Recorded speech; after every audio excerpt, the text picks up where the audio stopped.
Consejo Municipal de Rosario.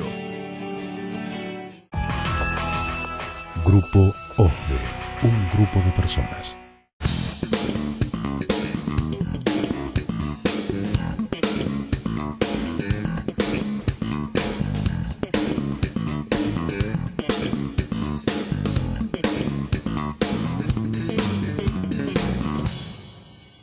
Yo soy Carlos Páez y esto es Sobran los Motivos.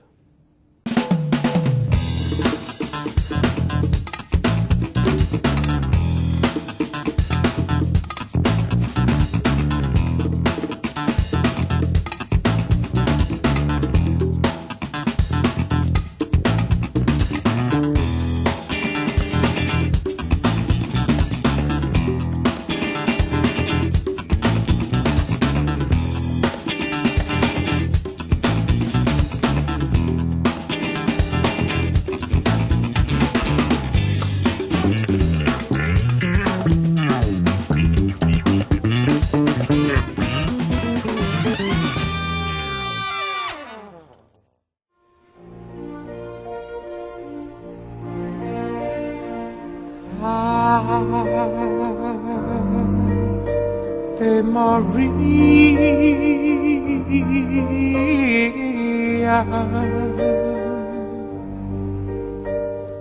gratia plena.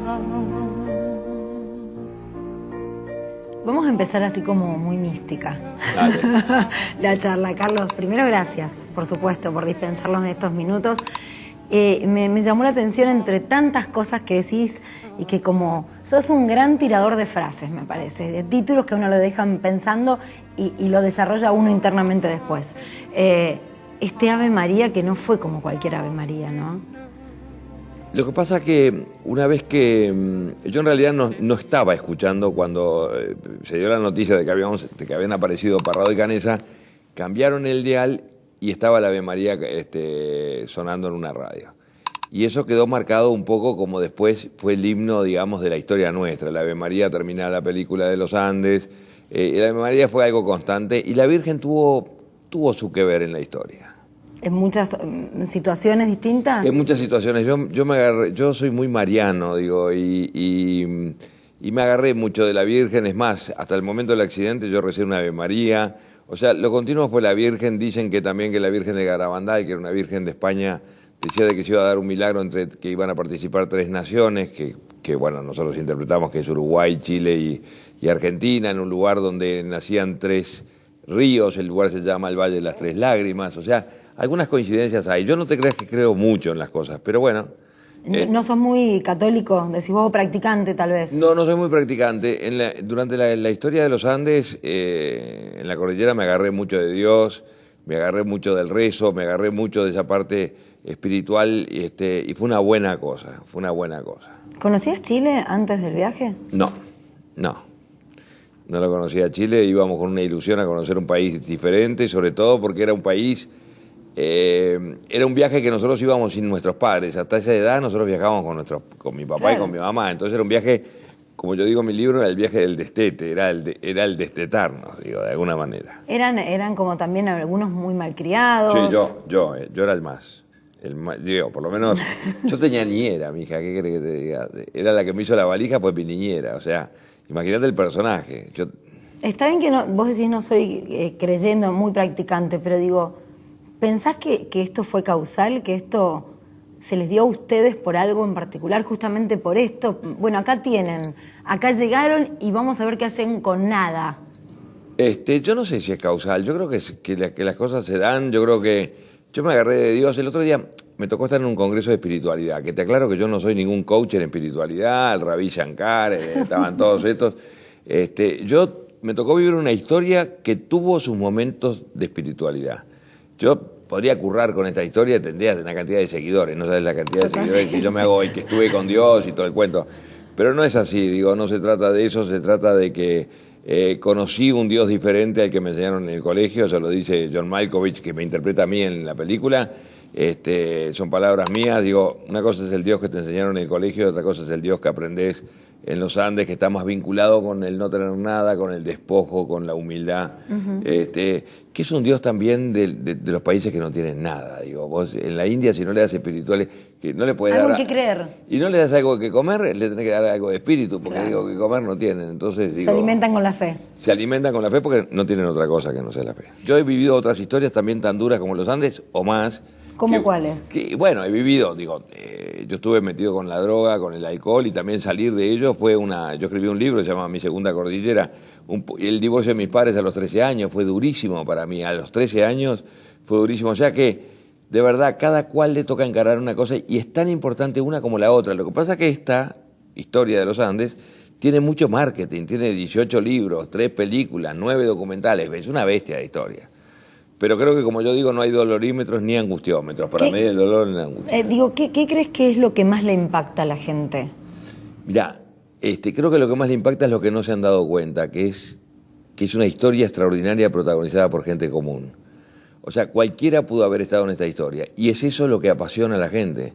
Cuando vos ves 1.500 personas que te aplauden de pie, que no se te duerme ninguno en la conferencia, que mi conferencia es larga, dura como 1h20, 1h30, que no paro de hablar, digo, y no se duerme nadie, y todo eso es porque yo creo que cada cual asume de que pudo haber estado en esa historia. Si tenés que elegir algunos puntos justamente de enseñanza, que tal vez algunos tengan que ver con el trabajo en equipo, que tal vez tenga que ver con esta alimentarse, en ese momento al menos de la esperanza de que en algún momento iba a modificarse esa situación que estaban viviendo, con mucho frío, con mucho hambre y demás, lejos de los que uno ama, ¿qué dirías así? ¿Qué es lo primero que se te viene a la mente? Lo primero que me viene a la mente es el día que cortaron la búsqueda. Para mí fue el día fundamental en nuestra historia. Fue la peor noticia, pero también fue la gran oportunidad. Fue el día que cambió la historia. Ese día dejamos de sobrevivir, pero empezamos a vivir. Porque empezamos a tomar el toro por las astas y bueno, fuimos los protagonistas de nuestra propia historia. O sea, ese día cambió, ese día dejamos de esperar para empezar a actuar. Fíjate vos. ¿Cuántos días estuvieron 70. antes? No, sí, en total, pero digo, ¿cuántos días antes de este momento que vos decís que fue 10. como un quiebre? 10 días. 10 días que estuvimos esperando que nos vinieran a buscar. Pero ese día, bueno, se nos cortó la esperanza y entonces tuvimos que empezar a actuar nosotros. ¿Quién fue el primero que levantó la mano y dijo, bueno, muchachos, acá, si no salimos? Bueno, a mí me lo planteó Gustavo Nikolic, que fue el que escuchó la noticia, me lo planteó como una buena noticia. Fíjate vos el absurdo, dice, o la actitud de él. Dijo, Carlitos, tengo una buena noticia para darte. Le digo, ¿qué pasó? Dice, acabo de escucharte que no nos buscan más. Digo, ¿pero cómo buena noticia, hijo de puta? Digo, lo quería matar. Claro. Es la peor. Nosotros padecimos, quizás pocos seres humanos han padecido el momento de que el mundo entero se haya olvidado de vos. Porque suponte tú, el caso de los mineros, que la prensa del mundo se empecinó en comparar con nuestra historia, que tiene algunos puntos en común, las dos historias duraron 70 días, las dos historias fueron en Chile, ellos aparecieron el 13 de octubre, que fue el día que nosotros nos caímos, pero tiene una gran diferencia. Ellos en el día 14 se enteró el mundo entero de que estaban vivos.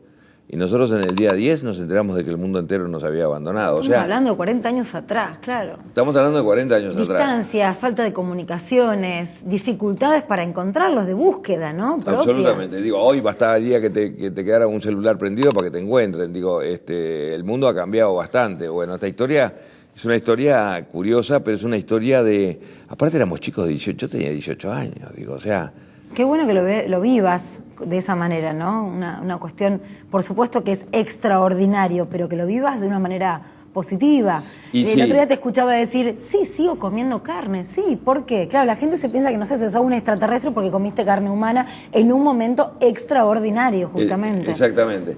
Y la otra cosa que yo destacaría es la actitud, el sentido del humor y la buena onda, que fue algo que... En realidad, si yo aporté al grupo, una de las cosas que yo aporté fue esa parte. Era un poco, ¿te acordás de aquella película La vida es bella? Bueno, un poco yo era ese personaje. Que como risueño, como... Sí, como en el medio del drama, ¿viste? El optimismo, claro. Y la inconsciencia, un poco de inconsciencia. Sí, que uno lo ve acá sentado, ¿no? Pero ser gracioso, ponerle un poco de... No, y ver esta historia en positivo. Fíjate que al final triunfó la vida, mija. Al final somos más, digo, están nuestros hijos, nietos... O sea que es una historia que valió la pena, digo. ¿Cómo fue ese momento? ¿A dónde iba usted? Yo venía caminando, primero cuando yo los vi, iba a juntar el ganado. Después, pero yo pensé que era gente que andaba turisteando, ¿no? Después cuando ya los veo que se aproximan corriendo, que corrían y se caían para acercarse a donde ya podían gritarme a mí. Entonces vine yo, me paré y me hacían con las manos, pero yo no lo entendía qué era lo que nos decían. Dice textualmente: vengo de un avión que cayó en las montañas, soy uruguayo, hace 10 días que estamos caminando, tengo un amigo herido arriba, en el avión quedaron 14 personas heridas, tenemos que salir rápido de aquí. Costaba creer que ese sonido que escuchaban a lo lejos era por fin la señal. Estaban salvados. Finalmente pasarían esa Navidad con sus familias en casa, con el recuerdo de los otros 45 amigos que no regresarían más.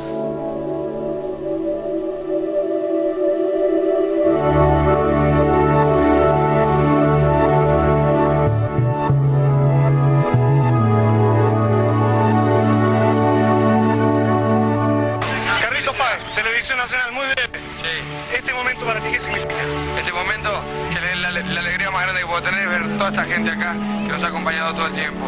Que tengan yo creo que el pueblo chileno predique con fe, esperanza y caridad. Y que todos esos problemas que tiene el país, que está cruzando el país, se van a solucionar. Porque si nosotros salimos de la cordillera, ellos van a tener la misma recompensa. Memories